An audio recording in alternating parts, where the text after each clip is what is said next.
Assalamualaikum warahmatullahi wabarakatuh.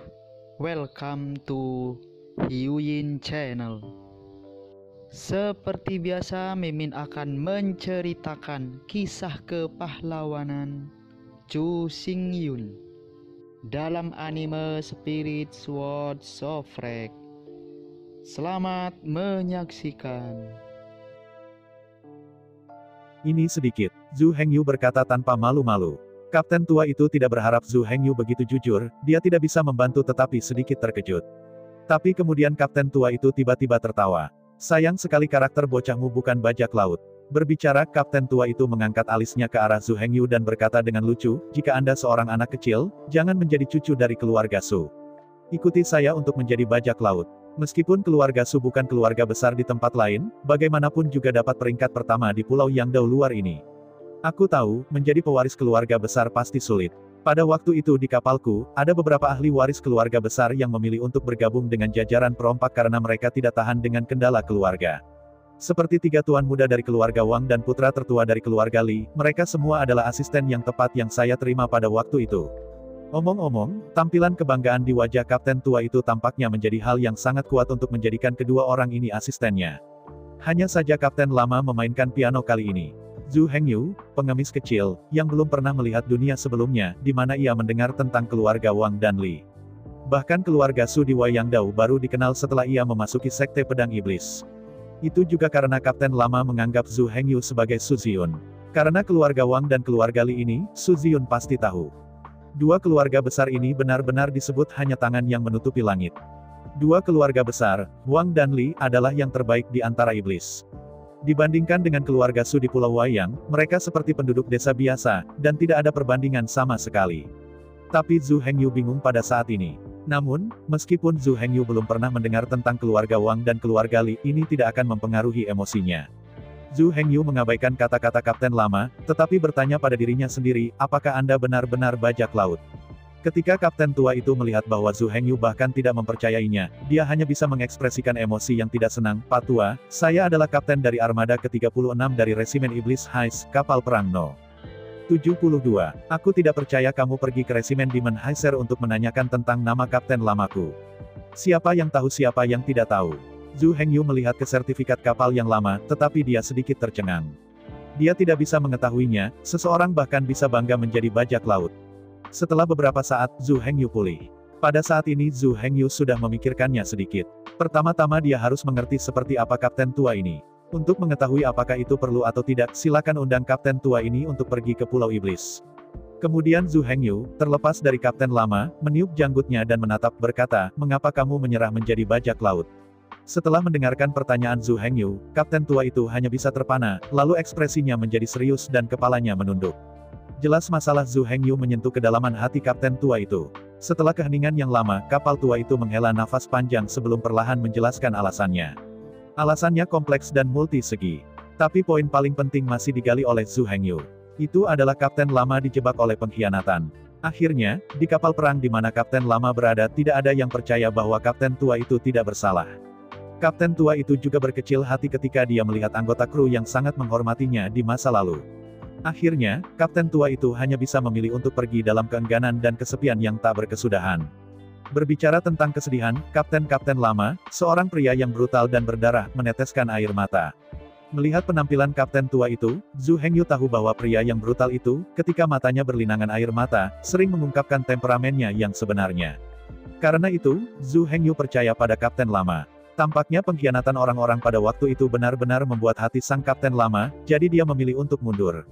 Pada saat ini, Zhu Hengyu telah memutuskan untuk tidak mengubah keputusan yang baru saja dibuat dan masih membiarkan kapten lama pergi ke Pulau Tianmo. Alasannya sederhana, karena dari kata-kata dan ekspresi kapten lama, dia melihat perasaan batin kapten lama. Selain itu, kapten lama datang ke desa Rak Anggur selama lebih dari 10 tahun dan tidak pernah menunjukkan kebiasaan buruk sebelumnya.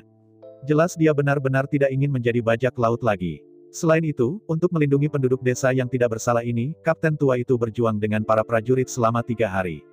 Semua ini bisa memberitahu karakter kapten lama. Ketika anak yang hilang itu berbalik, dia sangat baik. Kali ini kapten lama benar-benar tidak ingin menjadi bajak laut lagi. Faktanya, Zhu Hengyu salah mengerti sesuatu. Dia percaya bahwa bajak laut harus dibakar dan dijarah tanpa kejahatan. Tapi Zhu Hengyu lupa kalimat yang disebut bajak laut juga Tao.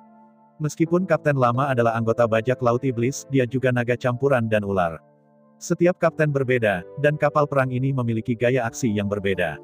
Meskipun Kapten Lama adalah bajak laut, dia selalu menjadi semacam pencuri besar yang merampas orang kaya dan membantu orang miskin. Karena itu, banyak Kapten Lama tidak terbiasa dengan hal itu.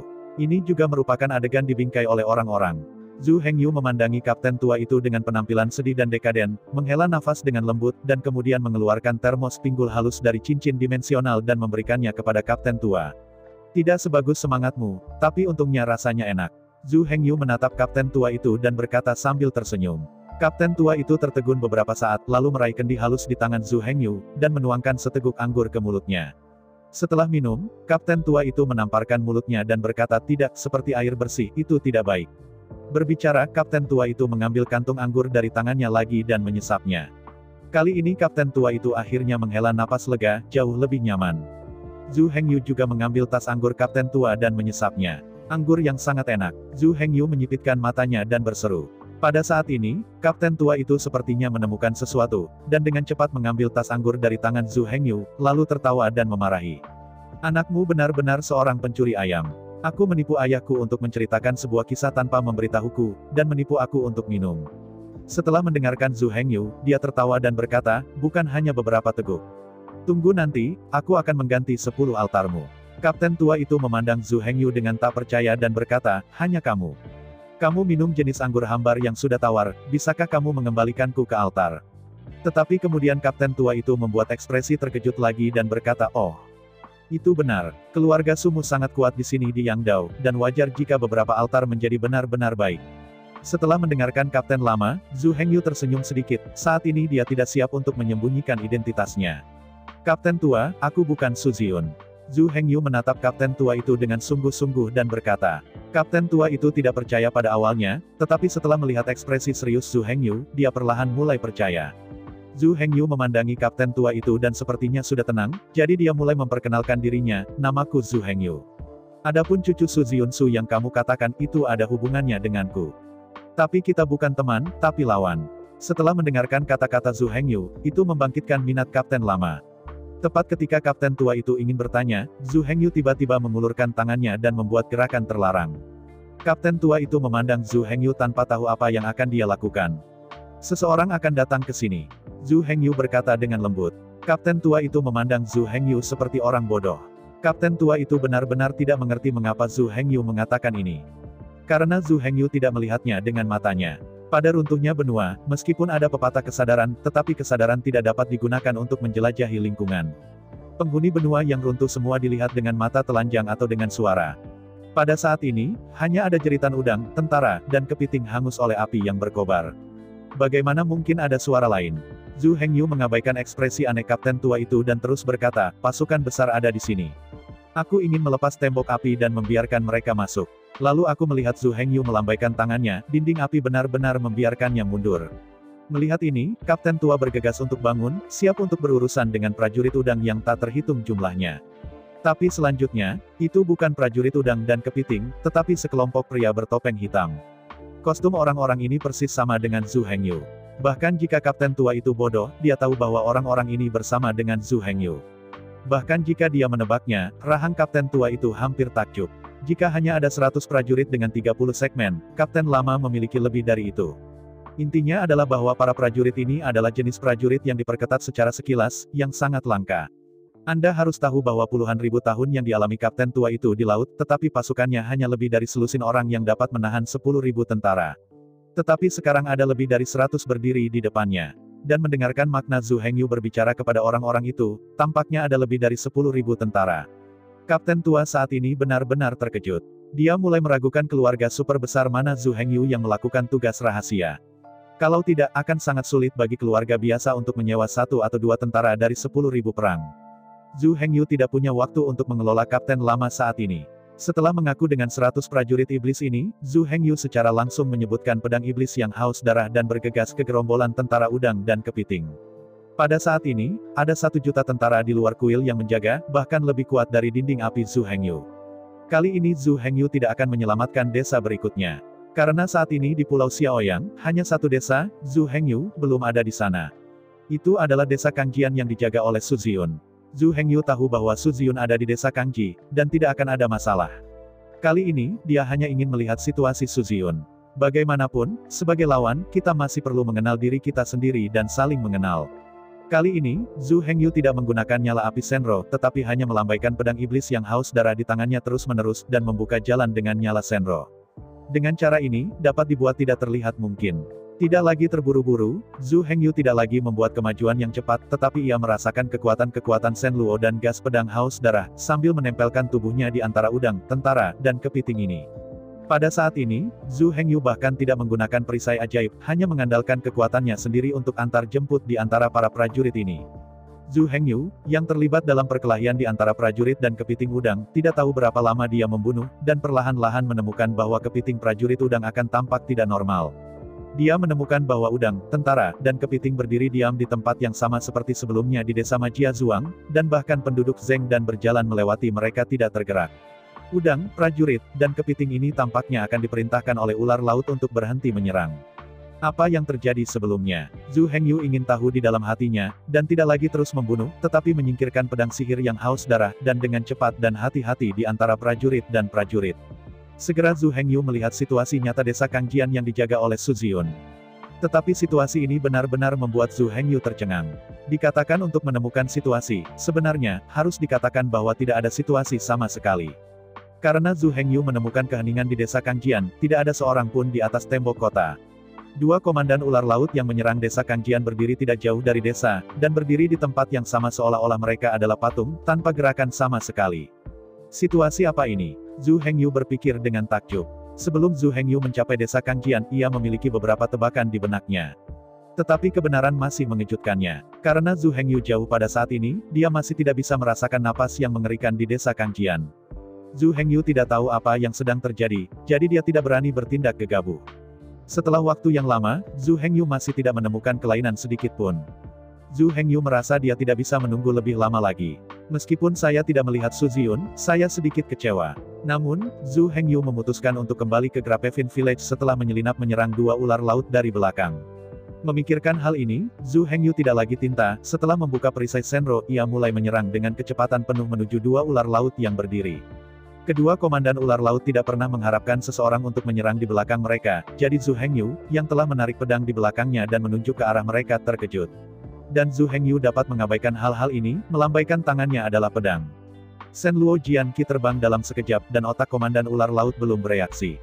Melihat momen berikutnya, kepala ular laut hendak dipotong, tetapi tiba-tiba sebuah gas pedang melesat ke dinding desa Kangjian di kejauhan.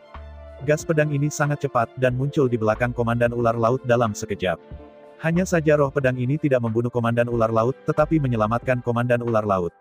Kapan? Dengan suara yang jelas, kedua pedang langsung diimbangi.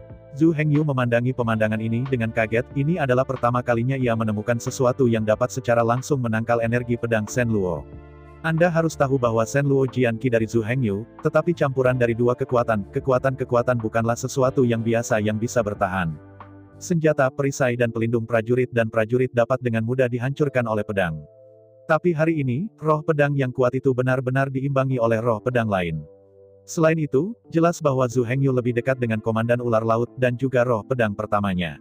Pada akhirnya, dua pedang bertabrakan. Ini cukup membuktikan betapa kuatnya energi pedang yang menangkal energi pedang Shen Luo. Tetapi ketika Zhu Hengyu menghentikan tubuhnya, orang-orang di tembok kota tidak lagi memiliki gerakan. Pada titik ini, kedua komandan ular laut benar-benar terpana. Jelas mereka bukan lawan Zhu Hengyu sama sekali. Dan napas di desa Kangjian mengejutkan mereka. Pada saat ini, dua ular laut berada dalam dilema, saya tidak tahu harus berbuat apa. Zhu Hengyu mengerutkan kening pada saat ini, berdiri di tempat tidak melihat pada dua ular laut sama sekali, tetapi di dinding desa Kangjian yang jauh. Sekarang Zhu Hengyu juga bisa merasakan napas kuat di desa Kangjian. Tepat ketika Zhu Hengyu memiliki penglihatan yang cukup untuk melihat situasi di atas tembok kota, tiba-tiba sebuah suara melewati tembok kota. Teman, aku membiarkan kamu pergi untuk bagian di mana kamu datang untuk membunuh keluarga ular laut. Cepat dan pergi. Zhu Hengyu mengerti dengan jelas bahwa suara ini adalah teman lamanya Su Ziyun. Mendengarkan kata-kata Su Ziyun, Zhu Hengyu tentu tidak akan konyol untuk berbicara dengannya. Saya melihat Zhu Hengyu melangkah maju dan berkata kepada salah satu komandan ular laut, saya akan berbicara dengan Anda, dan kemudian Anda akan membantu saya berteriak keras kepada orang-orang di atas tembok kota.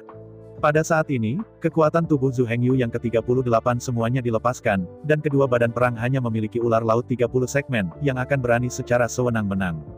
Setelah mendengarkan Zhu Hengyu, pemimpin ular laut dengan cepat mengangguk. Kemudian, setelah melihat Zhu Hengyu dan Komandan Ular Laut menjelaskan beberapa kata, Komandan Ular Laut berbalik dan berteriak ke arah Su Ziyun di tembok kota Pulau Xiao yang menderita bencana seperti itu, mengapa keluarga Su Anda tidak melakukan apapun? Kamu Su Ziyun, sebagai murid dari Demon Sword Sect, tidakkah kamu merasa malu? Sebagai seorang prajurit iblis, bukankah kamu pikir kamu lalai? Serangkaian pertanyaan ini membuat pidato Su Ziyun di atas tembok kota membisu. Zhu Hengyu bertanya kepada Su Ziyun mengapa dia tidak tahu. Tetapi nama keluarganya adalah Su Ziyun, begitu banyak hal yang tidak disengaja. Yang diinginkan keluarga Su adalah radius 900 mil dari Pulau Xiaoyang, bukan penduduk desa di pulau itu. Bahkan jika Su Ziyun ingin menyelamatkan penduduk di pulau itu, dia tidak berdaya. Karena di desa Kangjian ini, meskipun dia adalah orang yang memiliki suara terakhir, pada kenyataannya, secara pribadi, Su Ziyun juga tidak memiliki suara akhir. Kali ini Su Ziyun menjaga desa, tetapi keluarga Su mengirim dua tuan. Apa yang dikatakan di permukaan adalah untuk melindungi keamanan Su Ziyun, pada kenyataannya, untuk mengawasi Su Ziyun. Mereka takut dengan darah Su Ziyun, dan benar-benar bergegas keluar untuk bertarung dengan ular laut itu. Meskipun kekuatan Su Ziyun kuat, keluarga Su masih tidak nyaman. Seperti kata pepatah, jika Anda tidak takut dengan 10.000, maka Anda takut akan hal itu.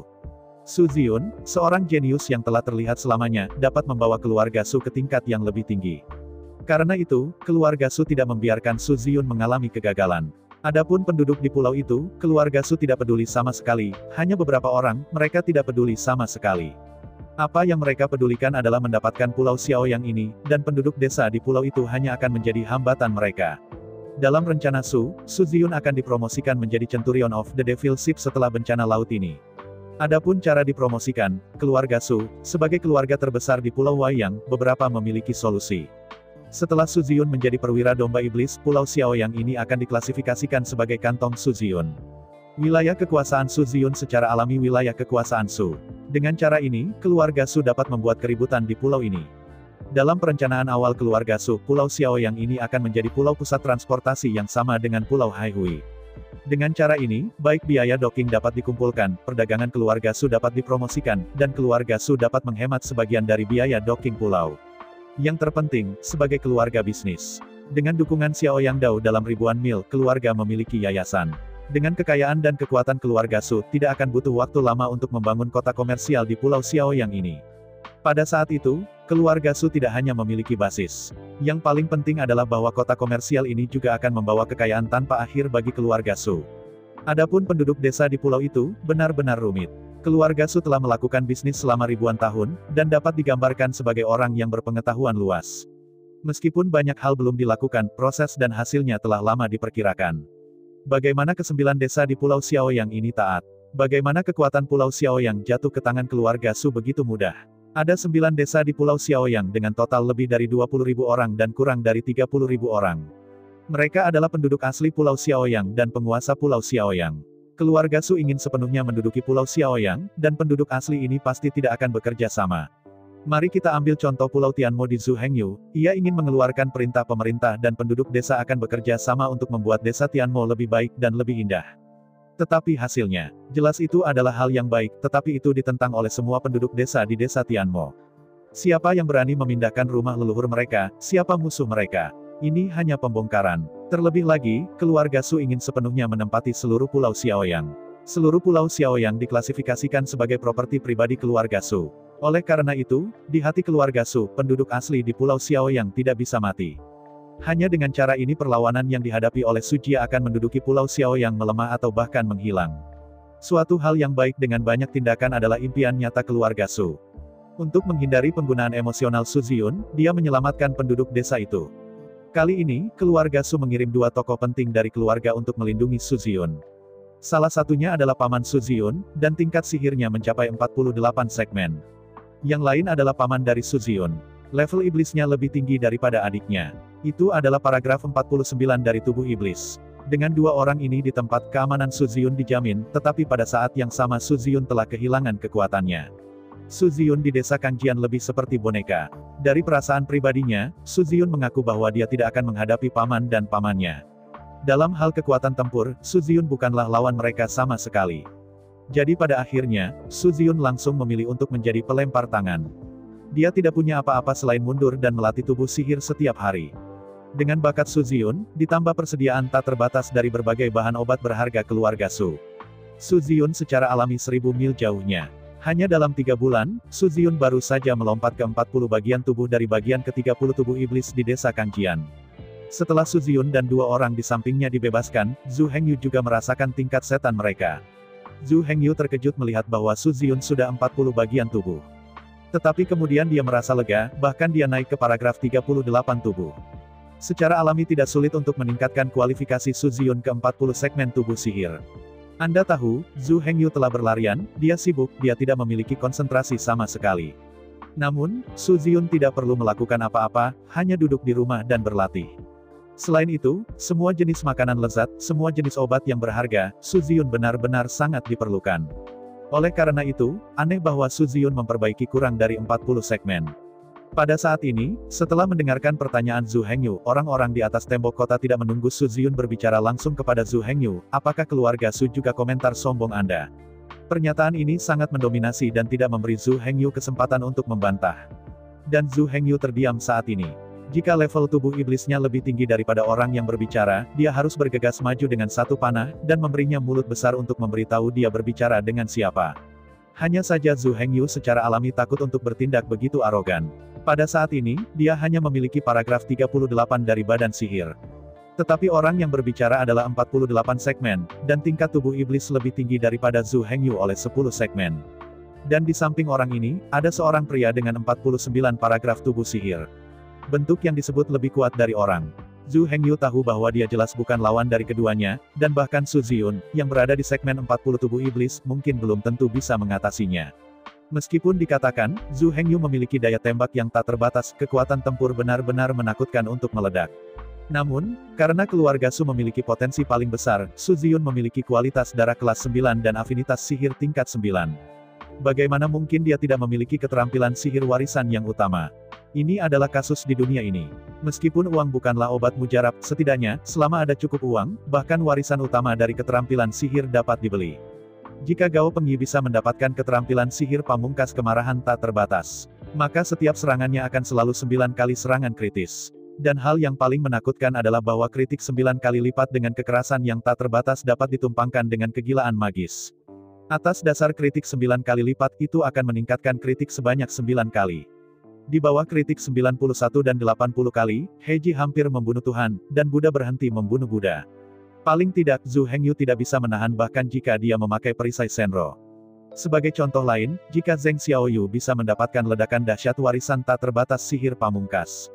Kemudian nyala api sihirnya, kekuatan ledakan dahsyat akan meningkat 9 kali lipat dan suhu nyala api juga akan meningkat 9 kali lipat. Vertikal dan horizontal itu sudah cukup untuk membuat kekuatan nyala api ledakan meningkat 99.981 kali. 100 meter dari aslinya, Anda dapat meledakkan api ajaib, langsung membunuh Zhu Hengyu, dan membakarnya menjadi segenggam abu terbang. Ini adalah warisan utama dari keterampilan sihir, setelah dicocokkan dengan benar, itu sudah cukup untuk memberi seorang biarawan kekuatan untuk menghancurkan dunia. Tentu saja, warisan utama dari keterampilan sihir bukan tanpa kendala. Ledakan tak terbatas, jika keterampilan sihir pamungkas ini diberikan kepada Zhu Hengyu, itu tidak begitu berguna. Keterampilan sihir warisan utama memang cukup kuat untuk menciptakan master yang tak terkalahkan. Karena itu, sebelum aku memahami keterampilan sihir yang diwariskan Su Ziyun, sihir, Zhu Hengyu tidak akan cukup arogan, berpikir bahwa ia dapat mengalahkan Su Ziyun. Setiap orang memiliki warisan utama keterampilan sihir. Jika Anda tidak benar-benar bertarung, Anda tidak pernah tahu siapa yang kuat dan siapa yang lemah. Karena tidak ada kepastian menang, Zhu Hengyu dengan malas berbicara kepada mereka dan mengatakan beberapa kata kepada pemimpin ular laut. Setelah mendengarkan kata-kata Zhu Hengyu, pemimpin ular laut menunjukkan ekspresi ketakutan di matanya. Zhu Hengyu mengabaikan ini dan berkata dengan tajam, "Berteriaklah padaku." Ular laut yang tak berdaya memerintahkan, berteriak ke dinding dengan suara bergetar, "Aku tahu kamu luar biasa. Jadi aku tidak akrab dengan kalian hari ini. Tunggu di masa depan, aku harus menggantung kalian semua yang menganggap kehidupan manusia sebagai rumput keluarga Mustard Su. Hari ini aku akan mengambil 2 komandan ular laut ini di depanmu." Setelah mendengarkan perintah Komandan Ular Laut, keluarga Su di tembok kota jengkel, berani. Hanya saja pikiran Zhu Hengyu telah diputuskan pada saat ini, dan dia tidak lagi berbicara omong kosong, hanya untuk melihat tangannya naik dan turun, dua Komandan Ular Laut begitu mencekik. Setelah mengumpulkan racun ular laut, Zhu Hengyu berbalik dan berlari. Bukannya Zhu Hengyu tidak ingin menjadi lebih cantik, tetapi keluarga Su di tembok kota telah melompat turun dan bergegas ke Zhu Hengyu dengan ekspresi marah. Dan Zhu Hengyu secara alami tidak berani melawan, dan hanya bisa melarikan diri. Faktanya, kedua orang itu tidak peduli dengan kehidupan dua ular laut, atau dua tanduk ular laut. Yang mereka pedulikan adalah sikap Zhu Hengyu. Sikap Zhu Hengyu yang tidak memperhatikan mereka benar-benar membuat mereka marah. Apakah mereka berada di keluarga Su, atau di seluruh Pulau Wayang, mereka adalah orang-orang dengan wajah dan wajah ketika mereka dihina seperti ini. Hanya saja mereka terlalu jauh dari Zhu Hengyu. Bahkan jika monster mereka kuat, mereka tidak akan bisa mengejar Zhu Hengyu di bawah pengepungan. Yang paling penting adalah mereka takut akan dapat mengusir harimau dari gunung, dan mereka tidak berani mengejar mereka terlalu jauh. Melihat Zhu Hengyu, yang sedang berjalan pergi, setelah berdiri di tempat dan membenturkan dadanya untuk sementara waktu, mereka hanya bisa kembali ke desa Kangjian dengan perasaan tertekan. Pada saat ini, Su Ziyun merasa lega dengan kedua penatua ini. Jelas, para tetuanya mengempis, tapi ini adalah waktu yang paling membahagiakan Su Ziyun dalam lebih dari 3 bulan. Meskipun pria berkulit hitam itu tidak kuat, dia melakukan apa yang dia tidak berani lakukan. Setelah ditekan oleh dua tetua selama lebih dari 3 bulan, Su Ziyun secara alami tidak nyaman. Hanya saja pria bertopeng berwajah hitam akhirnya merusak wajah keluarga Su. Su Ziyun masih harus menemukan orang ini dan mengembalikan wajahnya ke keluarga Su. Belum lagi situasi di desa Kangjian. Setelah Zhu Hengyu memprovokasi keluarga Su, dia masih depresi. Meskipun Zhu Hengyu mengambil sedikit keuntungan di mulutnya, menilai dari situasi barusan, dia masih melarikan diri. Tidak memalukan untuk melarikan diri dari musuh yang kuat, tetapi melarikan diri di depan Su Ziyun, Zhu Hengyu masih merasa sedikit malu. Meskipun Su Ziyun tidak tahu bahwa identitas sebenarnya dari orang bertopeng hitam adalah Zhu Hengyu, tetapi Zhu Hengyu masih merasa tidak nyaman. Kekuatan kedua anggota keluarga Su terlalu kuat, Zhu Hengyu hanya dapat digunakan sebagai mobil, jadi dia akhirnya memutuskan untuk melarikan diri dengan tegas. Hanya dengan cara ini, Zhu Hengyu menahan napas, merasa sedikit tidak nyaman. Zhu Hengyu juga tahu bahwa ini bukan saatnya baginya untuk berhasil. Masih ada ratusan penduduk desa tak berdosa yang menunggu penyelamatannya di Grapevin Village. Zhu Hengyu dengan cepat kembali ke desa Gudang Anggur, tidak banyak bicara, dan membawa 100 prajurit iblis dan penduduk desa langsung ke desa Xingxiang yang dijaga oleh Si Yue. Sebagian besar penduduk desa di desa Grapevin terluka parah, dan relatif lambat untuk melakukan perjalanan melalui formasi pertempuran yang terdiri dari udang, tentara, dan kepiting. Untungnya, kali ini, Zhu Hengyu membuka jalan, sehingga tekanan pada 100 prajurit iblis juga jauh lebih rendah. Setelah kembali ke desa Xingxiang, Si Yue buru-buru memerintahkan penduduk desa untuk membawa semua orang yang terluka untuk sembuh. Setelah menonton pekerjaan sibuk Si Yue, Zhu Hengyu berjalan dan berkata, saat ini, situasi di Pulau Xiaoyang pada dasarnya stabil dan mampu. 18 komandan ular laut semuanya telah musnah. Udang dan kepiting yang tersisa ini tidak akan mampu membalik ombak. Aku akan ke pulau lain untuk menyelamatkan. Si Yue tahu rencana Zhu Hengyu awal, tetapi sedikit mengangguk untuk menunjukkan bahwa dia tahu. Apakah kamu memiliki sesuatu yang lain? Jika tidak apa-apa, aku akan pergi. Zhu Hengyu menatap Si Yue dan bertanya. Si Yue benar-benar memiliki sesuatu. Satu hal lagi, sekarang ada ribuan anak-anak tunawisma di desa. Ribuan. Mendengar kata-kata Si Yue, Zhu Hengyu tidak bisa membantu melebarkan matanya. Melihat Zhu Hengyu terkejut, Si Yue menghela nafas. Meskipun saat ini bencana laut jauh lebih serius daripada sebelumnya. Hampir setiap desa menderita bencana. Tetapi pada kenyataannya, anak-anak dari klan Moyang belum menderita banyak kerusakan. Meskipun desa-desa tumbang, mereka tidak ditangkap dengan segera. Hanya setelah sejumlah besar tentara tewas dalam pertempuran bahwa mereka tidak bisa memegang tembok kota sebelum mereka secara bertahap jatuh. Sebelum tembok kota runtuh, semua orang telah mengumpulkan anak-anak mereka di kuil leluhur. Karena itu, meskipun desa-desa itu mati dan terluka, semua anak terlindungi dengan baik, dan tidak ada yang mati. Pulau Xiaoyang memiliki lebih dari 20.000 orang, hampir 30.000 orang. Jumlah anak lebih dari 3.000. Pada saat ini, anak-anak ini berkumpul di desa tempat Si Yue dan Zhu Dachang ditempatkan. Setelah melihat Zhu Hengyu, Si Yue merasa sedikit sedih, dan kemudian melanjutkan, setelah bencana lautan, aku tidak bisa melindungi anak-anak ini. Lihat, kata-kata Si Yue belum selesai, tapi Zhu Hengyu sudah mengerti apa yang dia maksud. Si Yue ingin Zhu Hengyu membawa anak-anak ini ke Pulau Iblis. Orang tua dari anak-anak yatim ini telah meninggal dalam bencana samudera, pada saat ini, mereka masih menjadi bencana samudera. Tetapi setelah bencana samudera berlalu, anak-anak tunawisma ini akan menjalani kehidupan yang sangat menyedihkan. Ada sebagian besar yang mati beku dan mati kelaparan. Bahkan jika itu nyaris hidup, itu pasti sangat sulit. Sebagai seorang gadis, Si Yue secara alami berhati lembut, dan dia tidak tahan melihat anak-anak ini menderita, jadi dia bertanya kepada Zhu Hengyu. Tetapi Si Yue juga tahu bahwa anak-anak ini tidak hanya sesederhana jumlah orang, tetapi mereka adalah ribuan mulut yang menunggu untuk dimakan. Si Yue tidak tahu apakah permintaannya akan terlalu jauh, jadi setengah jalan, Si Yue tidak bisa melanjutkan.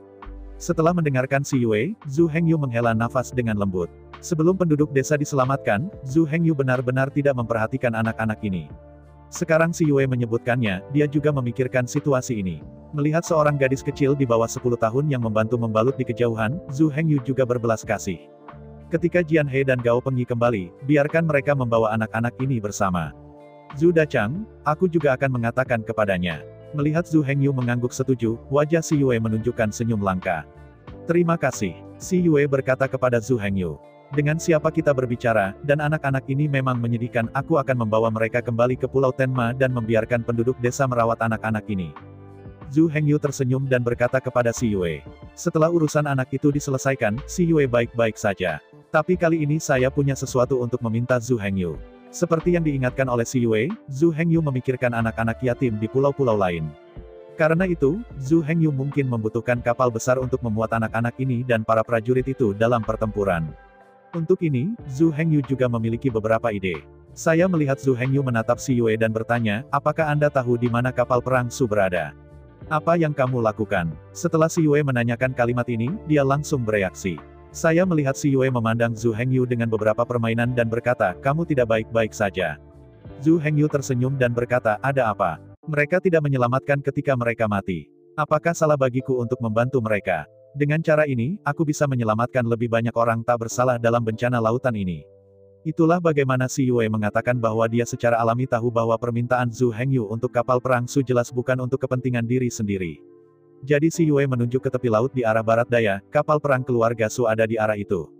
Melihat arah yang ditunjukkan Si Yue, Zhu Hengyu tersenyum dan mengucapkan terima kasih kepada Si Yue, dia siap membawa 100 prajurit iblis bersamanya. Hanya saja ketika Zhu Hengyu hendak pergi, Si Yue tiba-tiba menarik pakaian Zhu Hengyu di belakangnya. Zhu Hengyu menatap Si Yue dengan tidak jelas, bertanya-tanya apa lagi yang dia miliki. Si Yue memandang Zhu Hengyu dengan pipi merah dan berkata, hati-hati. Setelah mendengarkan kata-kata Si Yue, Zhu Hengyu tersenyum sedikit dan mengembalikan kalimat hati-hati. Setelah ini, Si Yue tidak lagi menghentikan Zhu Hengyu, keduanya tidak lulus. Di bawah kepemimpinan Zhu Hengyu, mereka dengan cepat datang ke tempat kapal perang keluarga Su berada. Melihat kapal perang keluarga Su yang besar, Zhu Hengyu menghela nafas, dan dia tidak lagi sopan, dan membawa 100 orang langsung ke kapal perang. Meskipun ada pembela di kapal perang, peringkat iblisnya hanya 30. Di depan Zhu Hengyu, itu tidak cukup untuk dilihat. Ratusan pion yang bertanggung jawab menjaga kapal hanya kehilangan waktu semua orang, dan mereka semua tertegun dan diikat. Kemudian, Zhu Hengyu mengajak semua orang untuk mengunjungi kapal perang ini. Kapal perang ini adalah kapal perang super raksasa. Ini adalah kapal perang baru yang dirancang khusus oleh keluarga Su untuk Pulau Xiaoyang. Kapal perang itu panjangnya lebih dari 300 meter, seperti bukit, mengambang di atas laut. Jika kapal perang besar seperti itu digunakan untuk memasang orang, itu bisa menampung puluhan ribu orang. Jika Anda menekan remasan, dan berpura-pura menjadi 20.000 atau 30.000 orang, itu bukan masalah. Dengan kapal perang yang begitu besar, lebih dari 3.000 anak-anak dapat diangkut sekaligus. Sepanjang jalan untuk menghargai. Segera orang banyak menyelesaikan kapal perang. Setelah kunjungan, mereka menemukan masalah yang memalukan. Itulah apakah itu 100 prajurit setan atau Zhu Hengyu sendiri. Mereka tidak akan pernah mengendalikan kapal perang ini sama sekali. 100 prajurit iblis itu hanya mengendarai kapal barang, mereka belum pernah melihat kapal perang yang begitu canggih, dan mereka belum pernah melihatnya. Zhu Hengyu bahkan lebih buruk lagi, dia bahkan tidak akan membuka kapal kargo, apalagi kapal perang ini. Namun, ini tidak sulit untuk Zhu Hengyu. Begitu masalah keluar, Zhu Hengyu segera memikirkan Kapten Lama. Anda tahu, Kapten Lama dulu adalah kapten dari bajak laut iblis yang terkenal. Kapal perang ini tidak ada artinya baginya sama sekali. Setelah itu, Zhu Hengyu meminta 100 prajurit iblis untuk menunggu di sini, dan dia kembali ke desa Xingxiang sendirian. Melihat kembalinya Zhu Hengyu, Si Yue pikir itu adalah sesuatu yang lain. Setelah mempelajari situasinya, dia tidak bisa menahan tangis atau tertawa. Zhu Hengyu hanya bisa tersenyum canggung. Kemudian, Zhu Hengyu tidak menunda waktu, dan dia juga tidak menjelaskan kepada kapten tua itu. Setelah mengucapkan selamat tinggal lagi kepada Si Wei, dia segera membawa Kapten Lama ke lokasi kapal perang Sujia. Setelah 3 hari pertempuran, Kapten tua itu ingin mengambil kesempatan untuk beristirahat sejenak. Tapi itu bukan ide, dan ditarik oleh Zhu Hengyu. Tapi bagaimana Ren bertanya alasan Zhu Hengyu hanya mengirim kalimat menunggu tempat untuk tahu. Ini membuat Kapten Lama semakin penasaran. Ketika Zhu Hengyu menarik Kapten Lama ke kapal perang Sujia, Kapten tua itu tahu alasannya tanpa Zhu Hengyu menjelaskan. Anak baik, tidak heran kamu ditanya di jalan, kamu tidak mengatakannya. Ternyata aku ingin melakukan kerja keras semacam ini. Zhu Hengyu melihat ekspresi Kapten tua yang cemberut dan tersenyum dan berkata, jangan marah, ini bukan darurat, tidak bisakah aku punya waktu untuk menjelaskannya. Kapten tua itu mendengarkan kata-kata Zhu Hengyu dan meliriknya dengan menyipit, lalu berkata sambil tertawa, lupakan saja, karena lelaki tua yang kudapat di kapal pencurimu, tolong bantu kamu. Kemudian Kapten tua berjalan ke taksi. Ketika Zhu Hengyu melihat Kapten tua itu setuju, dia bergegas maju dan mengirimkannya lagi. Kapten tua ini makan paling banyak dan sanjungan Zhu Hengyu membuatnya tertawa. Menyaksikan kapal perang mulai, suasana hati semua orang di kapal mulai bergerak sedikit. Ini adalah pertama kalinya mereka membuat kapal perang yang superior. Anda tahu, ini karena keluarga Su menghabiskan banyak uang di pulau-pulau lain untuk proyek Pulau Xiaoyang ini. Hanya pada saat ini Zhu Hengyu murah. Melihat kapal perang terbuka, Zhu Hengyu meminta Kapten Lama untuk membuka kapal ke tempat di mana desa Kangjian bisa melihat. Kapten tua itu tidak tahu segalanya, tetapi dia masih mengikuti instruksi Zhu Hengyu. Kapal perang itu dikemudikan oleh Kapten Lama, dan segera tiba di tempat di mana desa Kangjian bisa melihat. Dengan munculnya kapal perang, keluarga Su di desa Kangjian juga menemukan bahwa kapal perang mereka sendiri benar-benar diusir. Keluarga Su tidak bisa tidak terkejut dan marah. Dan ini belum berakhir, Zhu Hengyu melihat keluarga Su di dinding desa Kangjian di kejauhan, dan langsung memerintahkan untuk menurunkannya, langsung memotong tiang bendera di kapal dengan bendera Sujia. Melihat benderanya ditebang, keluarga Su dapat menanggungnya. Kedua setan paragraf 48 dan 49 melompat dari tembok kota dan dengan marah membunuh ke arah kapal perang. Melihat penampilan kedua Tuan Su yang histeris, Zhu Hengyu akhirnya tertawa bahagia. Dalam tawa itu, Zhu Hengyu melambaikan tangannya dan memberi isyarat kepada semua orang untuk melemparkan 100 kru yang mirip pangsit ke laut. Dengan dua tuan ini hadir, Anda tidak perlu khawatir tentang menenggelamkan orang. Setelah melempar semua penjaga menyaksikan kapal turun ke laut, Zhu Hengyu mengabaikan dua Tuan Su dan membiarkan kapten tua itu berlayar. Domba iblis tidak terbiasa dengan air, dan tidak peduli seberapa kuat dua tuan keluarga Su ini, mereka hanya bisa menonton kapal perang mereka sendiri diusir oleh Zhu Hengyu, tetapi mereka tidak berdaya. Di atas laut yang beriak, sebuah kapal perang raksasa bergegas maju. Di bawah bimbingan Kapten Lama, 100 prajurit iblis mempelajari berbagai operasi kapal perang. Untuk mengetahui bahwa kapal perang ini tidak seperti kapal kargo kecil, hanya perlu jurumudi untuk mengoperasikan arah. Kapal perang ini berukuran besar dan fungsinya lengkap dilengkapi dengan sistem tenaga khusus, sistem kebakaran, sistem pertahanan, dan sistem tambahan. Pada saat ini, Zhu Hengyu tidak seperti naik kapal kargo kecil, jadi dia berdiri bebas di haluan dan menikmati pemandangan. Karena pengalaman memalukan memiliki kapal perang mewah raksasa di udara saat ini, ia tidak bisa pergi, biarkan Zhu Hengyu tahu apa yang disebut Ji-Duo tidak mendesak. Dia pertama kali belajar teknik mengemudi sederhana dengan Kapten Lama. Kemudian ia mengemudikan kapal perang sendirian, dan membiarkan 100 prajurit iblis mengikuti Kapten Lama untuk mempelajari berbagai keterampilan operasi di kapal perang.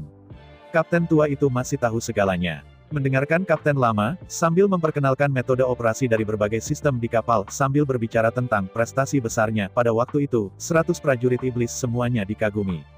Dengan cara ini, ketika terbiasa dengan berbagai operasi kapal perang, kelompok itu mulai pergi ke pulau-pulau lain untuk melakukan pekerjaan penyelamatan dan berburu.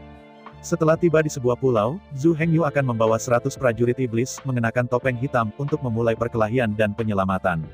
Karena kapten tua itu cacat fisik dan kapal perang juga perlu dijaga, ia meminta lelaki tua itu untuk menunggu di kapal perang. Bencana samudera telah berlangsung selama 3 bulan, selama 3 bulan ini, Zhu Hengyu telah membawa 300 prajurit setan, ditambah Jian He, Gao Pengyi, dan kapten tua, berjalan melalui pulau luar 36. Di antara pulau-pulau, Gao Pengyi dan Jian He kemudian melanjutkan. Selama periode ini, Zhu Hengyu membeli 2 kapal perang dari pulau lain. Meskipun kedua kapal perang ini tidak sebagus kapal perang raksasa keluarga Su dalam hal ukuran atau skala, harganya masih tinggi. Pengusaha-pengusaha ini semuanya cerdas dan tidak normal, dan ketika Zhu Hengyu ingin pergi ke laut ketika lautan menjadi bencana, mereka secara alami harus duduk di tanah dan menaikkan harga. Hanya saja Zhu Hengyu sudah menyelamatkan hidup mereka. Para pedagang ini masih sangat menguntungkan, dan mereka juga membuat Zhu Hengyu sangat marah. Zhu Hengyu yang marah akhirnya mengancam para pedagang ini secara langsung, dan dia menyambar kapal perang itu tanpa memotong harganya. Bahkan jika para pengusaha ini memiliki beberapa pengawal, mereka tentu bukan lawan Zhu Hengyu. Di bawah kerja keras dan keras Zhu Hengyu, mereka akhirnya sepakat untuk memotong harga. Sebenarnya, ini adalah pengurangan harga, bahkan, harga aslinya dijual ke Zhu Hengyu. Zhu Hengyu sebenarnya tidak peduli dengan batu ajaib yang harganya lebih mahal untuk duduk di lantai. Yang mereka pedulikan adalah para pedagang ini tidak menunjukkan rasa terima kasih mereka atas kebaikan mereka, tetapi keuntungan mereka adalah untuk kepentingan mereka sendiri. Pada akhirnya, Zhu Hengyu memaksa para pedagang ini untuk menurunkan harga kembali ke harga aslinya, dan kemudian mereka dengan memuaskan membayar batu ajaib dan menerima kapal perang. Meskipun Zhu Hengyu mengungkapkan kebenciannya pada wajah-wajah keji para pengusaha ini, Zhu Hengyu bukanlah bajak laut yang nyata, dan dia tidak akan secara alami melakukan hal-hal seperti membeli dan menjual, atau bahkan menjarah. Sebesar biaya perang, Zhu Hengyu tidak akan kehilangan mereka dengan batu energi magis. Dua kapal perang terakhir membawa Zhu Hengyu mendekati 3 juta batu energi magis superior. Zhu Hengyu juga tertekan. Yang disebut miskin-miskin adalah apa yang dikatakan Zhu Hengyu. Sebenarnya, Zhu Hengyu sekarang memiliki 6 atau 700 ribu batu energi sihir unggul setiap hari, dan 3 juta batu energi sihir unggul benar-benar tidak ada apa-apanya. Zhu Hengyu, yang terbiasa dengan kehidupan yang miskin, melihat begitu banyak uang untuk dibelanjakan, dan masih merasa sedikit tidak bahagia. Namun, Zhu Hengyu juga tahu dalam hatinya bahwa Mo Nengxi mendapatkannya hanya untuk bunga, jadi meskipun dia merasa tertekan, Zhu Hengyu membayar jumlah penuh tanpa ragu-ragu. Akhirnya, di bawah komando Zhu Hengyu, Kapten Lama, Jian He dan Gao Pengyi mengendarai kapal perang dan mulai menyelamatkan pulau-pulau utama. Saat menyelamatkan, Zhu Hengyu tidak melupakan hal-hal lain. Setelah 3 bulan, Zhu Hengyu menyelamatkan semua pulau dan mengumpulkan lebih dari 3.000 veteran perang. Jumlah anak yatim yang kehilangan orang tua mereka dalam perang mencapai 100.000 orang. Untuk anak-anak yatim, Zhu Hengyu meminta Jian He dan Gao Pengyi untuk mengangkut mereka bolak-balik, mengirim anak-anak itu kembali ke Pulau Tianmo secara berkelompok. Meski begitu, ketika 3 kapal perang dikembalikan ke Pulau Iblis dalam 3 bulan, masing-masing kapal perang penuh sesak. Alasan mengapa begitu banyak anak yatim piatu dikumpulkan sebenarnya adalah suatu keharusan. Ada 36 pulau di pulau terluar Moyang. Di setiap pulau, setidaknya 3.000 anak yatim dapat dikumpulkan. Tidak semua anak yatim ini disebabkan oleh bencana lautan ini. Ia lahir satu demi satu dalam beberapa tahun terakhir. Setiap tahun, sejumlah besar prajurit-prajurit iblis akan mati dalam bencana lautan. Karena itu, sejumlah besar anak yatim lahir setiap tahun. Setelah akumulasi jangka panjang, jumlahnya akan meningkat secara bertahap. Selain mengumpulkan 30 juta prajurit dan 100.000 anak yatim, kekuatan Zhu Hengyu dan energi pedang haus darah juga sangat meningkat. Gas pedang haus darah lebih baik. Lagi pula, telah dibaptis oleh tahun dan darah yang tak terhitung jumlahnya. Setelah 3 bulan pembunuhan ini, meskipun juga meningkat secara signifikan, masih dalam lingkup penerimaan. Bahkan promosi kekuatan Shen Luo, bahkan Zhu Hengyu tidak mengharapkannya. Setelah 3 bulan pembunuhan gila, kekuatan Shenrou kini telah ditingkatkan secara kualitatif. Awalnya memegang kekuatan Shenrou Jianqi hanya bisa membunuh udang, tentara, dan kepiting. Sekarang di bawah pedang-pedang Zhu Hengyu, adalah umum untuk membagi 5 atau 6 udang dan kepiting secara berurutan. Zhu Hengyu telah sepenuhnya merilis pedang-pedang dan dapat membunuh 10 udang dan kepiting secara langsung. Pedang haus darah tidak membaik jelas, dan pedang Seng Luo Qi bisa mendapatkan dorongan seperti itu. Itu benar-benar kuat. Kekuatan Seng Luo melonjak gila selama 3 bulan ini. Dengan kekuatan Shen Luo yang melonjak, semua keterampilan sihir Zhu Hengyu telah ditingkatkan. Shen Luo Mo Yan sekarang dapat membakar udang, tentara, dan kepiting menjadi abu selama mereka menyentuh mereka untuk sementara waktu. Meskipun waktu penjara Shenrou belum membaik, kerusakannya 2 kali lipat. Sebelumnya, Zhu Hengyu dikunci oleh Shenrou, dan dia hanya bisa memperbaiki seorang prajurit udang, tetapi dia tidak bisa membunuh mereka. Ini berbeda sekarang. Di bawah penjara Zhu Hengyu, udang dan kepiting tidak perlu dipenjara sama sekali, dan akan langsung dibunuh oleh kerusakan kuat di tempat. 2 keterampilan magis ini hanya peningkatan kerusakan. Perisai Shenrou ditingkatkan dalam pertahanan. Peningkatan ini juga membuat Zhu Hengyu sendiri lompatan besar. Setelah kembali ke Pulau Tianmo, Zhu Hengyu dengan penuh semangat menemukan gunung bawah yang belum pergi untuk bereksperimen. Kali ini, perisai Shenrou yang Haisan perlu 3 pukulan untuk dihancurkan, dan akhirnya menggunakan 10 pukulan untuk benar-benar menghancurkan perisai Shenrou.